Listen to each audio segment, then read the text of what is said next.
What is going on, everyone? We are here with another episode of the Spotlight series hosted by yours truly, ACK. Y'all know the drill at this point is we're slowly getting to that 100 episode mark. We just hit over 90 episodes, so just having a blast with it, having fun, sharing stories, hearing new music, and just meeting new artists. Because at the end of the day, that's what it's all about, opening those new doors, making new connections, and just hearing what new artists have to offer to the music scene, whether it's rap, pop, country, R&B, no matter what it is, we're just here to talk about music today.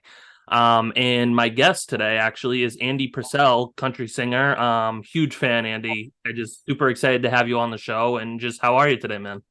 Man, I'm doing great, man. Thank you for having me. It's pretty awesome. No, of course. Always just really makes me more gratified, and it just really gives me a sense of purpose when artists want to just take a time out of their day to hop on a Zoom and kind of do this whole interview and share their story through music. So it always just means a lot. So thank you. Yeah, you're welcome, man. Thank you for putting out independent artists too, man. That's greatly appreciated. No, absolutely. So really kind of just diving right into the first question is always the basic of basics. It's just where did everything kind of start for you singing and playing wise? Because I know for some people it starts the day they were born. They start humming nursery rhymes and then it just kind of develops from there. But someone like myself who really only started the whole songwriting process and the producing aspect of things back in 2018, that was about 5 years ago now. So just kind of for you, what is your story? Just where did everything come about for you? Well, I grew up in a small country town, and I was always around country music. On the other side of it, my mom was a true rocker. My dad listened to oldies music. My grandparents were gospel. I mean, I had it all. I had every genre around me, Yeah. and I love all kinds of music. Different genres, and just growing up in a household like that, I was always around it, and I loved listening to people play music. And I got a guitar at 18, man. My whole like growing up, I was into sports, playing football, baseball, basketball, and working. Blue collar family. Yeah. At 18, I got a guitar and I took a few lessons and I ended up becoming a power lineman. I got into the lineman trade and I put the guitar down in the corner and just concentrated on being a lineman. And then I got the itch again a few years later and I started taking lessons around the state of Florida where I worked Yeah. just to play with somebody, to learn a couple chords or, just to have somebody to jam with. Right. And just things just started progressing from there, man. I just never put it down. Yeah, no, and that's awesome. It really just always so cool to ask that question to start because you can sit there and listen to an artist and be like, yeah, no, like they have great songs. Like I love their vocals, I love their lyrics and stuff. But to me, it really is just super cool to see how they picked up their first guitar when they started strumming those first chords or when they started hitting those first notes and stuff. Yeah, it's been a true blessing, man. And the next level of music, what I'm doing now, I wrote a song, and that's how it took off, man. Yeah. It's been an amazing ride, man.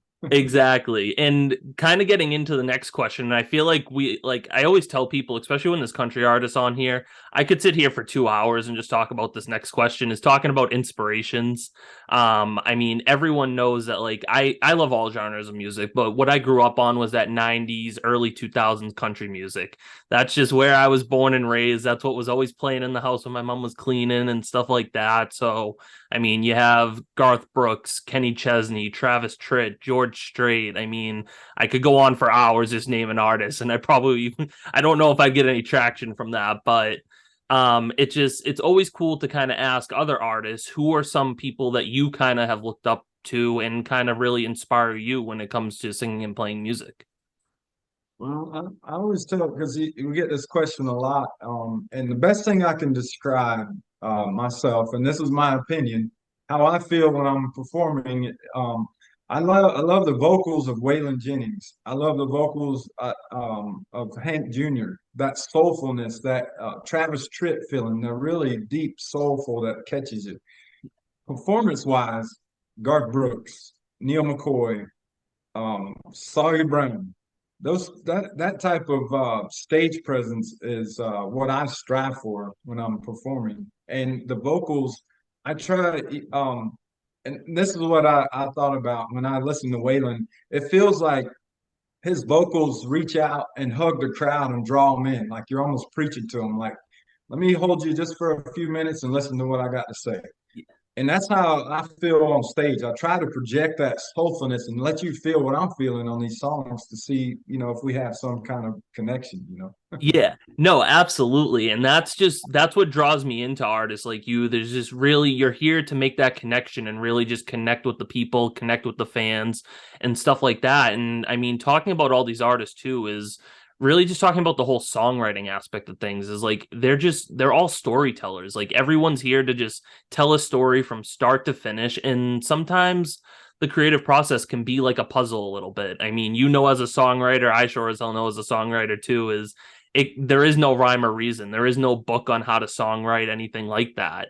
And this is always one of my favorite questions to ask, which is the third question here is what is your creative process like? Because I know some people they start with like melodies and then work on the lyrics from there. But then someone like myself who loves lyrics, I always start with the lyrics and then worry about the melody down the road. But for you have a lot of cool songs out there. You got this new one coming out soon, Right Amount of Wrong and stuff. But what is your process like when it comes to creating music?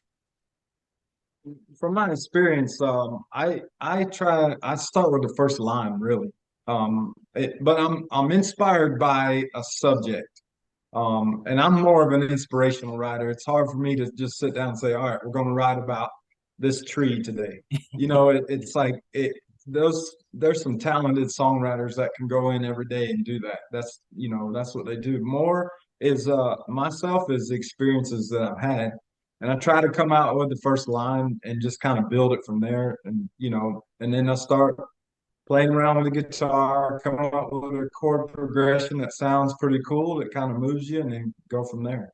Yeah. So No, and it's always just awesome because like I said, I mean, for me, like it's always based off those emotions and it's always just based off of like true experience and stuff. Like I can't sit down and write about like just anything like just say, "Hey, like I'm going to write about this today. Like I'm going to write about that." Like it really and it just comes at all odd times too. I'm not sure if it happens for you, but like whether it's 1 in the afternoon or 1 in the morning or something, like one of those lines hits you and then you're kind of just stuck with it. yeah, exactly. I'll wake up in the middle of the night and think of a line. I'll pull up my phone and just record it, just so I don't forget it the next morning. And I don't know where I'm going to put it, but it just sounded cool. And no, exactly. And like that's always the funny thing too, is like You know? if artists don't mention voice memos on here, that they don't have any voice memos, and like I always have to question, like, are you actually an artist if you don't have voice memos? Because I have millions of them. And sometimes it's funny to go back. You've probably done it before, is to go like way back in those voice memos and be like, what the hell was I thinking some days? Like just hearing some of that. Yeah, it's wild the lines that you come up with. You don't even know where the story's going to go. You start out with one, and then at the end you're like, man, I didn't know it was going to go that No, way. exactly. Kind of getting to the fourth question here a little bit is always my favorite question, and it's always the hardest question that I do ask on the show. As an artist, there are hundreds and hundreds of other artists out there trying to make a name for themselves. So you're out there trying to go on tour, you're trying to do this, you're trying to post on social media saying like, "Hey, this is who I am. I'm an artist. This is what I'm doing." But at the same time, when you go to hit that post button on social medias, there's 1,000 other people that are literally hitting that post button at the same time as you. And I know that from my experience and stuff like that too. But for you, man, what makes you you at the end of the day? And what can we take away from your music that we're not going to find in other artists' music?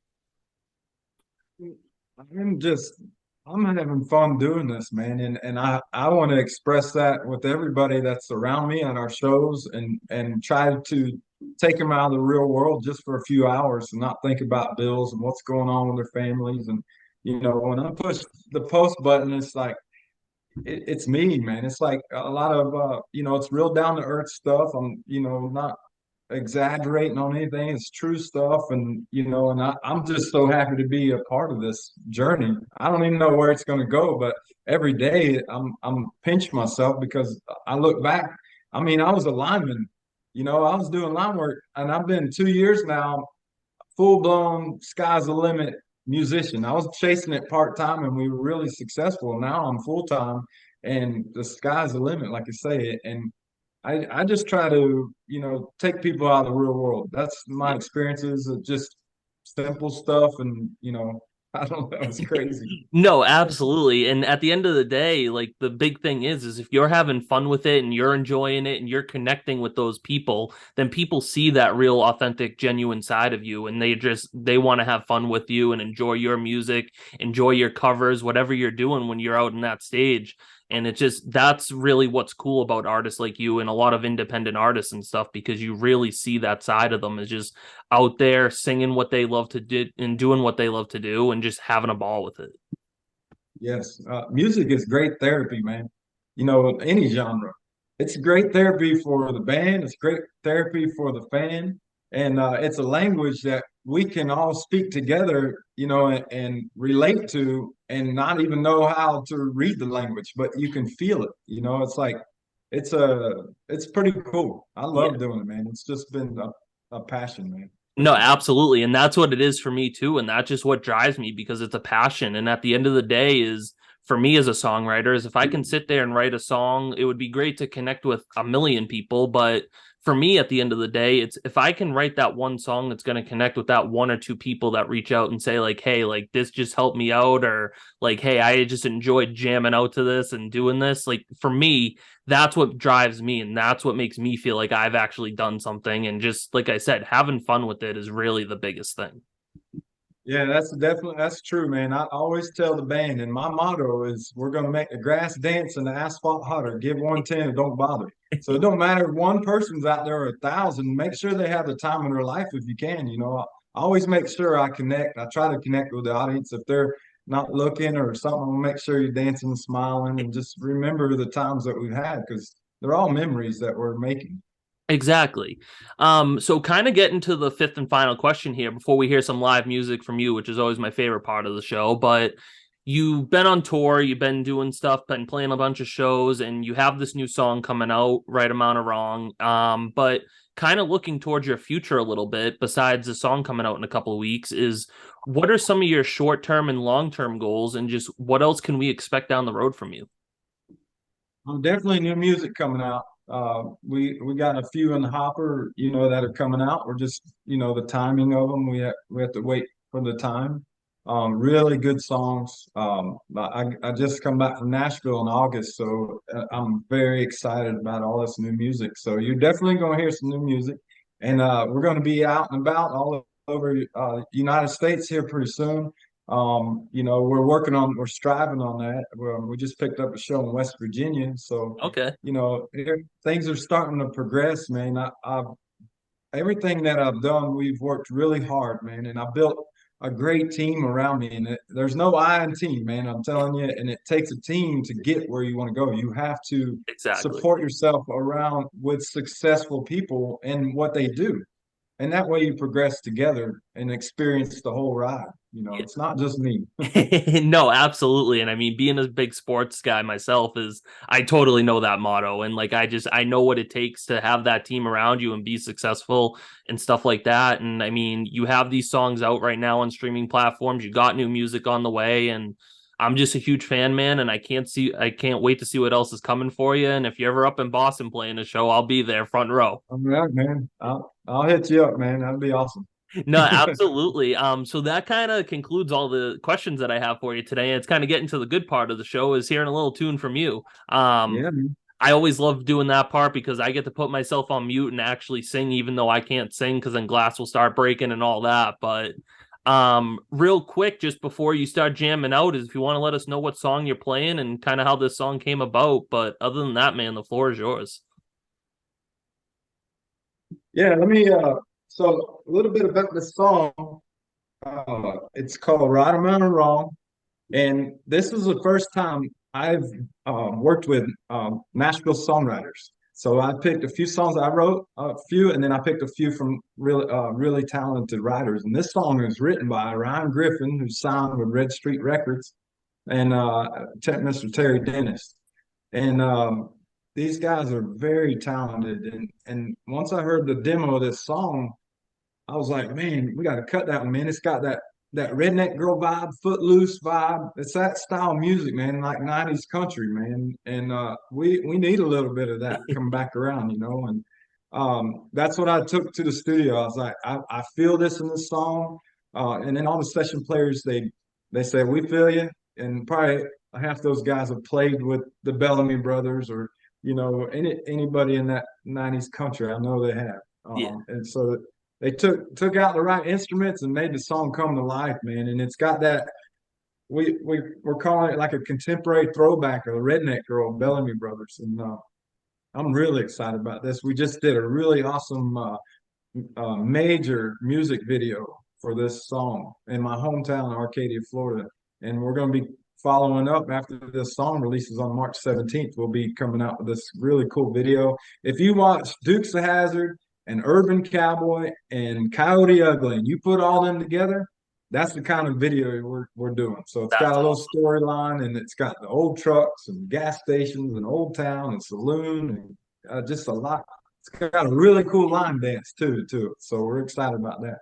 But it's about a girl who's knocking everybody's socks off and turning everybody's heads. So it's called Right Amount of Wrong.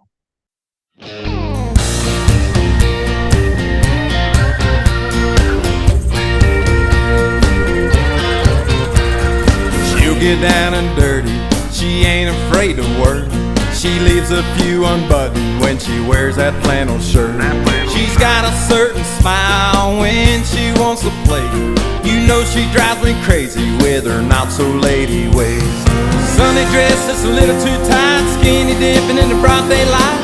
That girl turns me on.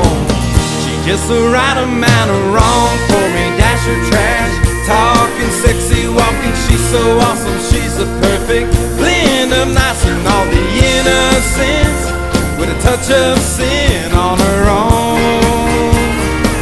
She's just the right amount of wrong. She gets a little flirty in the back view of a church, and when she's feeling frisky, she won't clean up dirty words. She's like a margarita with an extra shot, and when she starts to lose her cool, it's bound to get real hot. She throws me a curve with the body of hers, rocks my world with the denim and pearls. She's got me stringing along. She's just the right amount of wrong for me. Dash her trash, talking sexy, walking. She's so awesome, she's a perfect blend of nice and all the innocence with a touch of sin on her own. She's just the right amount of wrong.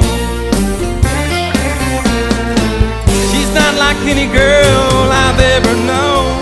Her twisted and her thinking with a mind of her own. She's unpredictable, that girl's hard to read. She does things differently. Just the right amount of wrong for me. Dash her trash, talking sexy, walking. She's so awesome, she's the perfect blend of nice and all the innocence with a touch of sin on her own. She's just the right amount of wrong.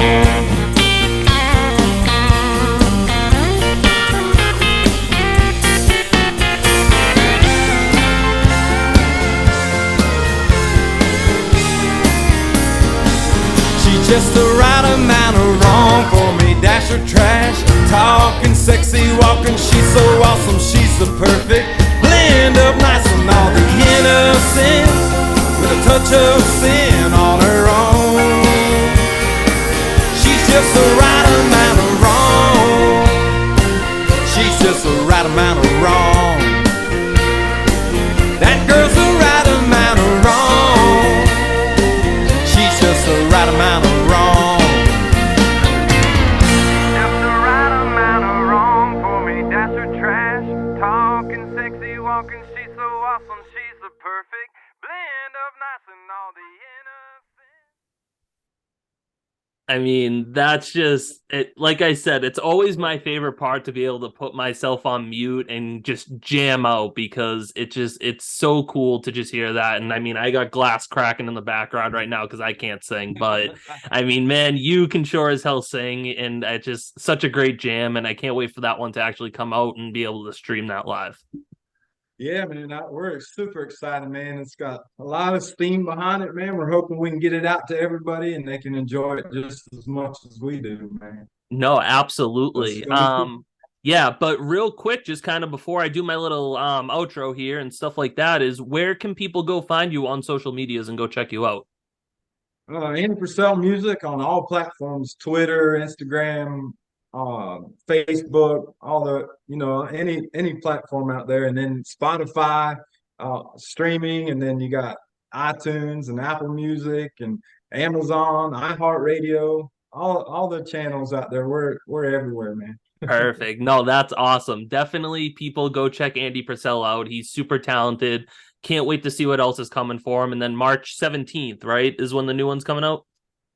Yep, March 17th it comes out, and then we're gonna follow it up with a major music video. You can follow AndyPurcellMusic.com, our website and stuff. We got some cool stuff on there, and see some pictures and YouTube videos and stuff like that. But yeah, March 17th, Right Amount of Wrong comes out, and I hope everybody enjoys it. And let us know your feedback on it, man. And we'll be showing you the line dance too. Maybe everybody can learn it too. No, absolutely. I'm super excited. Can't wait to see what else is going on for you, man. And again, just thank you so much for taking time out of your day to be here. Hey, thank you, man, for supporting independent artists, man. Really do appreciate it. No, of course, of course. It's always just super cool to have artists on, hear new stories, hear new music. And that kind of concludes another episode of the Spotlight series hosted by yours truly, ACK.